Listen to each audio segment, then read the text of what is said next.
ఈ lemon rice అయితే ఎన్నిసార్లు వేసుకున్నా అస్సలు బోర్ కొట్టదు ఏంటండి. అసలు రోజు తిన్నా కూడా అస్సలు బోర్ కొట్టదు. కొంచెం ఆయిల్ పోసేసుకొని అందులో జీలకర్ర ఆవాలు వేయించుకొని పల్లీలు శనగపప్పు కూడా వేసుకోండి. వేసుకొని మంచిగా కలుపుకోండి. బాగా వేగేంత వరకు కలుపుకున్నాక కాస్త పచ్చిమిర్చీలు అండ్ ఎండుమిర్చీలు కూడా యాడ్ చేసుకోండి. ఈ ఎండుమిర్చీలు వేయడం వల్ల టేస్ట్ చాలా బాగుంటుంది. అలాగే కొంచెం కరివేపాకు వేసుకోండి.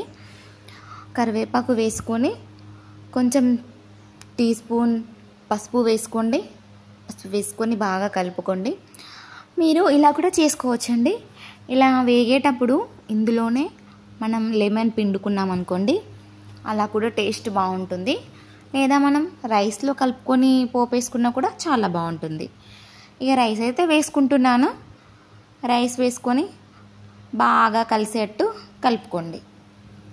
ఇలా కలుపుకున్నాక కాసేపు మంచిగా వేడి చేసుకోండి. వేడిగా సర్వ్ చేసుకుంటే ఇంత చాలా బాగుంటుంది. అసలు మనకు ఎన్నిసార్లు తిన్నా కూడా అస్సలే బోర్ కొట్టదు కదండి.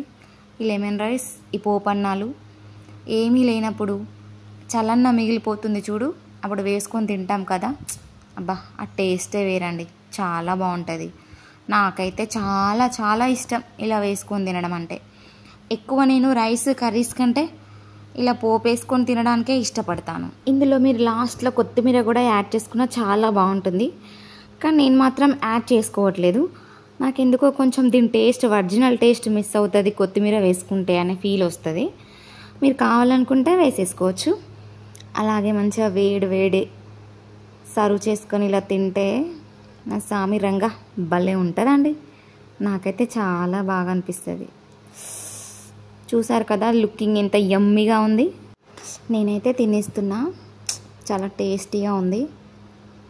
చూస్తున్నారు కదా, బాగుందా? మీకు నచ్చినట్టయితే కామెంట్ చేయండి.